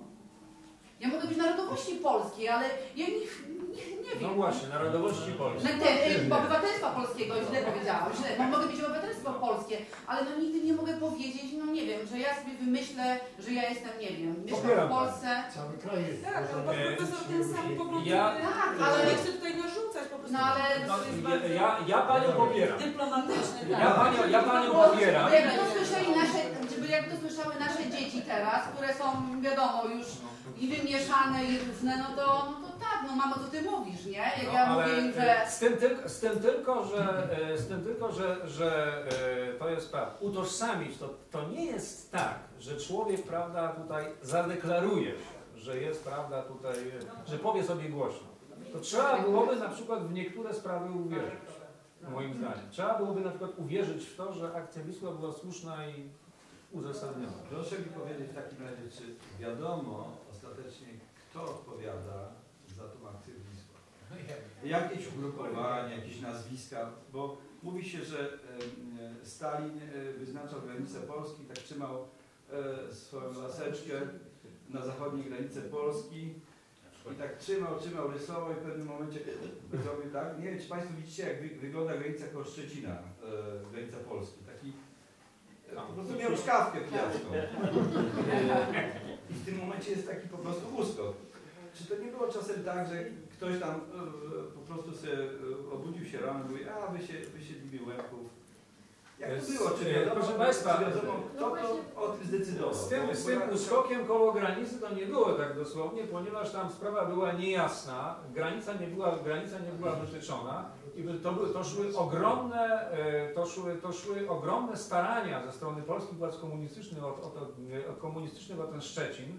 Starano się, posyłano prezenty do Moskwy, do różnych ludzi. Oddziaływano na przykład na generała Żukowa, czy na marszałka Żukowa, który był bardzo wpływowy w tym czasie, żeby on tutaj załatwił ten Szczecin dla Polski i do tego jeszcze z tą częścią wyspy uznał. Także to było efektem zakulisowych, ale bardzo, bardzo energicznych starań tutaj ze strony. Natomiast mówiąc, strona polska starała się o więcej, bo tutaj chodziło, proszę Państwa, na przykład zwróćmy uwagę na tą nazwę Ziemia Lubuska. O co tu chodziło? Po prostu w tym czasie polskie władze komunistyczne postulowały żeby do Polski przyłączyć nie tylko ziemię do Odry, ale też i za Odrą. Dlaczego? Bo ziemia lubuska, proszę Państwa, znajdowała się za Odrą. Lebus to jest Odra, czyli postulaty były dalsze i tutaj też szły starania, tyle tylko, że akurat one się nie powiodły. Także to trzeba. Natomiast jeśli chodzi o odpowiedzialność, to można określić. Proszę Państwa, no, decyzję o przeprowadzeniu akcji Wisła podjęło Biuro Polityczne Polskiej Partii Robotniczej, które sprawowało rząd. W praktyce była to decyzja, i znamy nazwiska tych ludzi, to byli konkretni ludzie, przy czym w praktyce decydującą rolę odgrywało dwóch. To byli Bierut i Berman, Jakub Berman. Bierut był prezydentem, prawda? Natomiast Jakub Berman odpowiadał za bezpiekę. Faktycznie oni dwaj współrządzili z ramienia Moskwy, prawda? Więc taka akcja musiała mieć ich akceptację. Bieruta i Bermana. Bez zgody Bieruta i Bermana nic właściwie zrobić nie było można. Oni obaj zgodę wyrazili. Natomiast jeśli chodzi o odpowiedzialność strony radzieckiej, to tutaj jest taka sytuacja, że owszem ze strony części polskich historyków wysuwa się takie twierdzenia, że akcja Wisła została przeprowadzona pod naciskiem władz komunistycznych, władz radzieckich, ale nie ma żadnych źródeł potwierdzających tego typu naciski. Przy czym trudno właściwie stwierdzić, dlaczego strona radziecka miałaby się domagać wysiedlania tej ludności.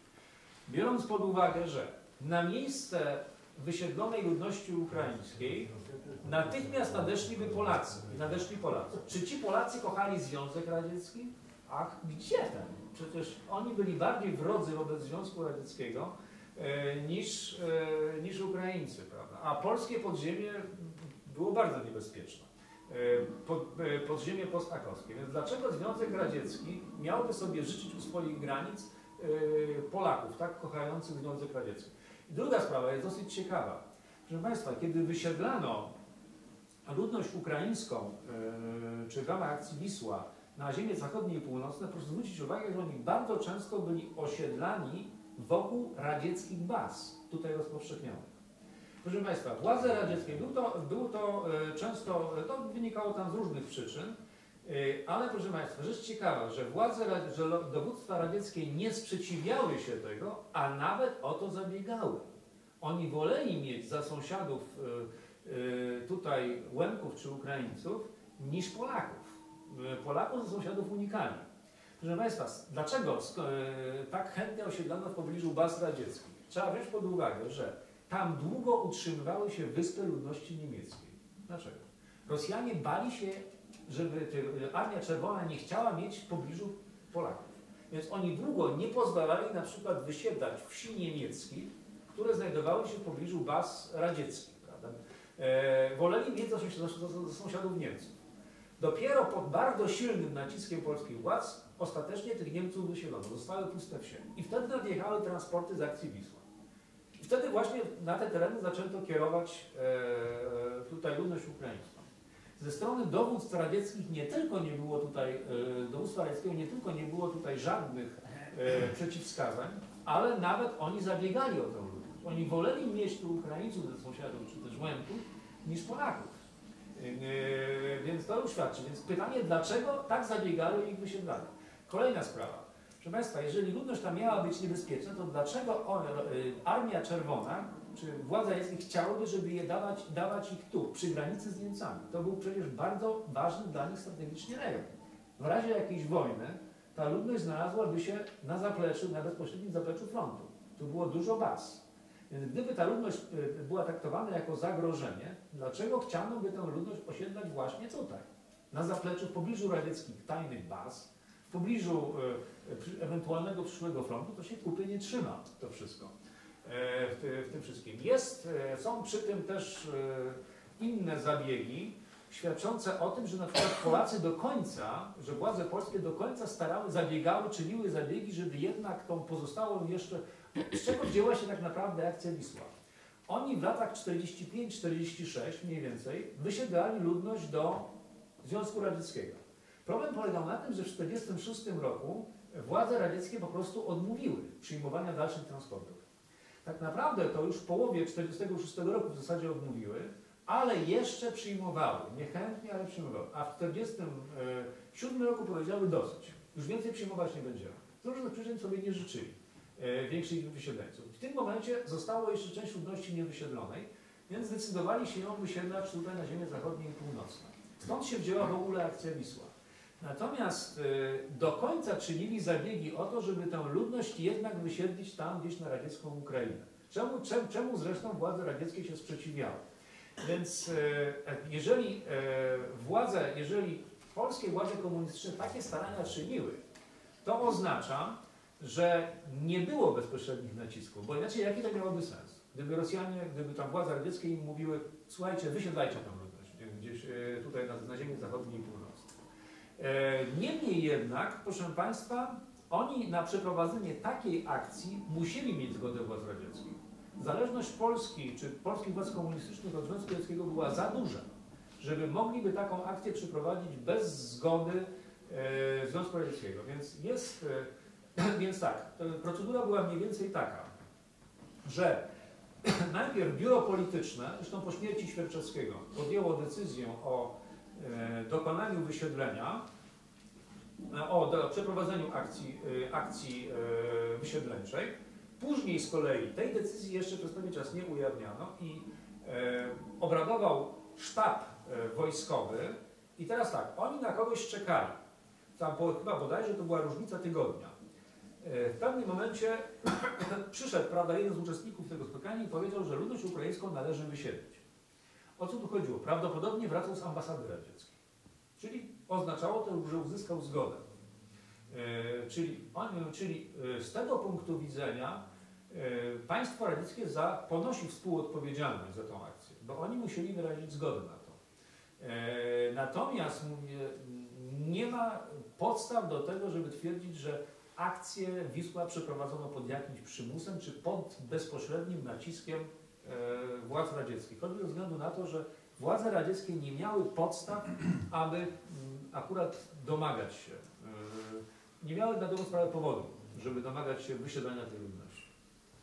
Przy okazji jeszcze jedno pytanie, bo rodziny były podzielone, powiedzmy, między granicą polską, słowacką. Tak. Czy stronę słowacką również w tej akcji Wisła wysiedlono? Raczej nie, tak? To jest tak, że tam była taka sytuacja, że Czechosłowacja podpisała umowę o wymianie ludności. Identyczną umowę, jak to miało miejsce w przypadku Polski. Bo ta podstawą do tej akcji wysiedleńczej, prawda, na teren radzieckiej Ukrainy, to była umowa o wymianie ludności z 1944 roku. Czechosłowacja taką umowę też podpisała. Na mocy tej umowy, na przykład ci Czesi z Wołynia, bo tam było całkiem sporo Czechów na Wołyniu, mogli powrócić do Czechosłowacji, natomiast ludność ukraińska gdzieś tam z północno-wschodniej Słowacji mogła się przenieść na radziecką Ukrainę. I teraz jaka była tutaj sytuacja? W tym momencie po prostu władze z radzieckiej Ukrainy zaczęły wywierać naciski na Czechosłowację, żeby tą ludność po prostu przymusowo zmusić do wyjazdu. Takie naciski były. Ale rzecz ciekawa, że komuniści czechosłowaccy odmówili tego. Powiedzieli, że to nie jest ich sprawa. Co prawda tam pojawiały się takie głosy, żeby tam tą ludność jednak tutaj zmusić do wyjazdu, ale generalnie oni stwierdzili, że sobie rąk taprać nie będą. I zajęli taką postawę neutralną. To znaczy, jak wy chcecie ich namawiać do wyjazdu, to wy sobie ich namawiacie. A my nie będziemy tu nic robić. Nie? Finał był taki więc, że przysłali agitatorów, to byli głównie oficerowie radziecki, którzy chodzili od wsi do wsi i agitowali jak wściekli. Żeby tam ludzie wyjeżdżali na radziecką Ukrainę, oczywiście obiecując kompletne banialuki, opowiadając totalne bzdury. No, tacy po prostu... Kiełbasy wiszące na płotach. Tak, płoty kobasami chorożene, prawda, i tym podobne rzeczy. Proszę Państwa, ogólnie jak się akurat w Czechosłowacji, czy na Słowacji, przepraszam, to obliczyli, to tam było gdzieś około 150 000 ludności takiej, tej etnicznie ukraińskiej, to z czego do wyjazdu udało im się nakłonić około 14 000 ludzi. Oni wyjechali głównie na Wołyń i tam zostali osiedleni na Wołyniu. Oczywiście szybko zrozumieli, że zostali podle oszukani, próbowali wrócić, ale już nie mogli. Z tym tylko, że, proszę Państwa, rzecz ciekawa, że w 1968 roku części jednak udało się powrócić. A po upadku komunizmu Słowacja pozwoliła na powrót jeszcze części pozostałych rodzin, prawda, na powrót na Słowację. Czyli duża część z nich jednak powróciła na Słowację. I tak ta sprawa wyglądała. Natomiast jakiegoś przymusowego wysiedlania nie było. Niemniej jednak historycy słowaccy uważają, że to nie było jakieś dobrowolne przeniesienie. Dlaczego? Bo ci ludzie padli ofiarą manipulacji. A manipulacja wyklucza dobrowolność. Tyle mogę powiedzieć. A może teraz Pan. Jak to wygląda? Jakie my mamy, czy w ogóle mamy jakieś szanse na jakieś rekompensaty za te nasze pozostawione, za naszych rodziców pozostawione domy, pola? Oddają przecież Kościołowi, oddają Żydom, oddają innym. majątki, a my to staraliśmy się kiedyś, no i to nie wyszło. Czy jakieś możliwości, jakieś szanse byłyby no, tutaj, czy można w ogóle rozpocząć działalność? Proszę Państwa, jeżeli chodzi, od razu muszę powiedzieć, że środowisko ukraińskie w Polsce jest za słabe, żeby w jakikolwiek sposób wymusić przynajmniej jeśli Ukraina jest ewentualnie za słaba, żeby w jakiś sposób wymusić na władzach jakiś akt prawny, który by przywracał tego typu, który by dokonywałby rekompensaty czy od jakiegoś odszkodowania za akcję Wisła. Więc to rzeczywiście jest, proszę Państwa, w Sejmie póki co jest tylko Myron Sycz, a kiedy Myron Sycz zaczął trochę za głośno mówić o tym tutaj, o akcji Wisła, no to go po prostu urządzono przeciwko niemu medialną nagonkę, Państwo wiedzą, prawda, i mu się oberwało porządnie. A głównie dlatego, że trochę za głośno mówił. Więc po prostu nie ma takiej możliwości. Natomiast mówię, odszkodowania o tyle, czy tutaj rekompensaty o tyle, o ile sobie tutaj człowiek wyprocesuje. Ale z tym bywa ciężko, bo na przykład moja rodzina w Brunarach, proszę Państwa, odkryła, że las, który należał kiedyś do naszej rodziny, był przejęty przez nadleśnictwo Łosie. Proszę Państwa, nadleśnictwo Łosie było tak leniwe, że nie zmieniło księgi notarialnej. I rodzina Halczaków dalej figurowała jako właściciele tego lasu w księdze notarialnej. Oczywiście, prawda, a ponieważ Halczakowie mieszkają w Brunarach, no wysunęli Ale tutaj... już teraz w tych... Proszę Państwa, to było 10 lat temu. I Skarb Państwa nie był właścicielem tam wpisany, czy Nie. tylko w starych księgach wieczystych? W starych księgach wieczystych to wszyscy byli W wpisani. starych księgach wieczystych, problem polegał na tym, że nadleśnictwo mogło sobie księgę w czasach komunistycznych zmienić i wpisać sobie tam co chcieli. I waszą rodzinę nie wpisali? Nie, byli tak leniwi, że pozostawili stare księgi wieczyste. Stare księgi wieczyste pozostawili. Leśnictwo w Łosie jest tylko dzierżawcą lasu. Więc przystało. Proszę Państwa, co prawda, w związku z czym moja rodzina podjęła starania drogą sądową o zwrot tych lasów. Proszę Państwa, cóż, sąd nie miał innego wyjścia w sytuacji, kiedy przedstawiono księgi wieczyste, z których wynika, bo to była sprawa o stwierdzenie spadku. Więc sąd nie miał innego prawa, innej możliwości, jak stwierdzić, że jeżeli w księgach wieczystych figurują Halczakowie, że rodzina Halczaków jest właścicielami, prawda? Bo właścicielem to była, prawda, akurat moja babcia tych ziem, wszystko dobrze. Ale proszę Państwa, co zrobiło nadleśnictwo Łosie? Po prostu zaczęło pisać odwołanie roku, prawda? I proszę Państwa, i w dalszym ciągu pisze, i to już się ciągnie ponad 10 lat. Ciągle, prawda, odwołują się do kolejnej instancji, do kolejnej, a te 2,5 hektara lasu zostało już właściwie wycięte w międzyczasie. Więc tak to wygląda. Co prawda moja rodzina w Brunarach jest uparta i nie popuści. Będą się procesować choćby jeszcze drugie 10 lat, ale to jest droga średniowa.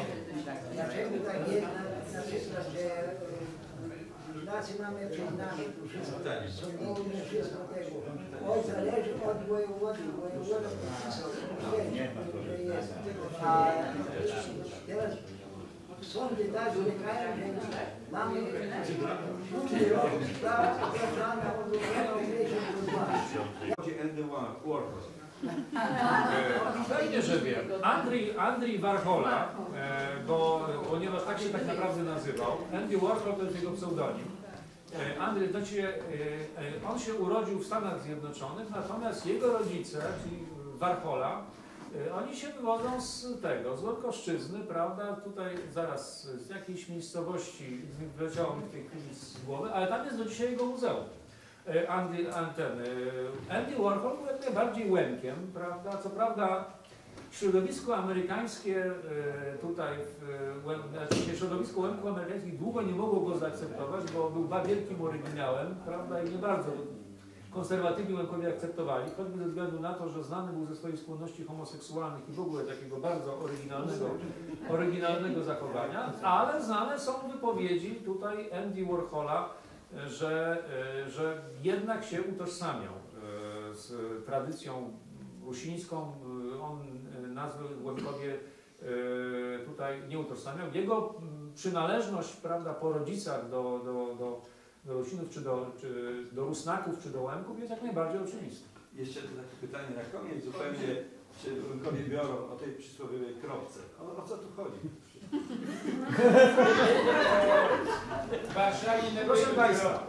Proszę Państwa, to jest tak, że Łemkowie dobrze się znali na alkoholu. Łemkowie, trunkiem Łemków była palunka, czyli wódka z prażonym cukrem. Dalej, Łemkowie lubili wino, czerwone wino ze Słowacji. Zarówno palunka, jak i czerwone wino było wielokrotnie opiewane w tradycji łemkowskiej. Natomiast prawda, ale i wódka, i wino były stosunkowo drogie. Więc w związku z czym biedota łemkowska, tej było sporo, nie mogła sobie na to pozwolić. W związku z czym używano do odurzania się eteru, co nie było koniecznie wymysłem łemkowskim, bo proszę Państwa, w całej Polsce w tym czasie biedota plus elita artystyczna odurzała się eterem, czyli piła taką małą, taką rzeczywiście kropkę, ale proszę Państwa, picie eteru traktowane było wstydliwie. W żadnej pieśni łemkowskiej mi znanej nie opiewano kropki. Dalej, nie pito eteru przy ludziach, tylko eter się piło w ten sposób, te kropkę, że się wychodziło gdzieś na dół, i potem wracał, żeby tam ludzie za bardzo nie widzieli, że pije kropkę, prawda? Picie kropki było traktowane dosyć wstydliwie. Przy czym trzeba powiedzieć, to się wzięło też i stąd, że pierwotnie kropka była używana jako lekarstwo. Lekarstwo na dolegliwości przewodu pokarmowego. Jest dalej jako...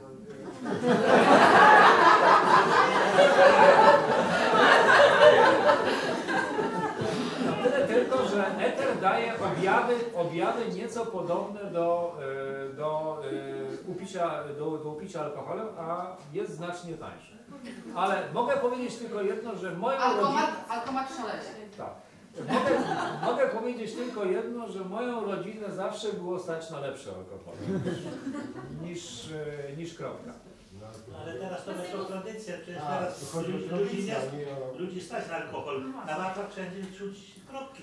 Ale to jest, proszę Państwa, to jest jakaś pomyłka. Po pierwsze, nie tylko Łemkowie pili kropkę, ale nawet wystarczy poczytać literaturę z okresu. Akurat w okresie międzywojennym picie kropki rzeczywiście dużo wzrosło, ale to było po prostu spowodowane tym, że ludzie zbiednieli. Co tu dużo mówić, Łemkom się w II Rzeczypospolitej aż tak znowu z różnych przyczyn najlepiej nie wiodło, dużo ludzi zbiedniało. W związku z czym popijali tą kropkę, ale proszę Państwa, kropkę pito też i w polskich miejscowościach, i to i w miastach. Biedota piła, tą kropkę sobie popijała. Kropkę popijała bracia artystyczna, artyści, prawda, bo biedni byli też. A czymś się musieli przecież upić, jak to artyści. W związku z czym to jest nie tylko specyfika łemkowska. Natomiast mówię, tą, proszę Państwa, tą ideologię, że kropka to jest element tradycji łemkowskiej, to ukuli, prawda, polscy etnografowie, na przykład Reinfuss, którzy obserwując przypadki picia kropki, stwierdzili, że to jest łemkowska tradycja. Mówi, w rzeczywistości to po prostu było spowodowane ubożeniem tej ludności. Natomiast, mówię, tradycja łemkowska to jest czerwone wino. Ile jest pięknych pieśni łemkowskich obiewających czerwone wino słowackie, prawda, nie? Czy ewentualnie palunka. Więc to jest dużo, natomiast kropki nie. A proszę Państwa, jeżeli uważamy to za cząstkę łemkowskiej tradycji, to powiedzmy sobie szczerze, że Łemkowie popijali też derewlankę. Czyli co? Denaturat, prawda? To jakby co, to uznajmy i denaturat za częstkę tradycji, ale ja się na to nie wierzę. Były przypadki. To się nazywało derewlanka. Bywali to. Kropka jest droższa od samochodu. jak ludzie nie mieli pieniędzy, to samochód pędzili, a nie dla tego kropkę pili, ja uważam. Kropka była tania, bo przywozili w dużych ilościach ze Słowacji. Akurat w Czechosłowacji ona była tania. A teraz skąd przywożą, to ja nie wiem. Ale nie polecam. Może też ze Słowacji. To dziękujemy w takim razie.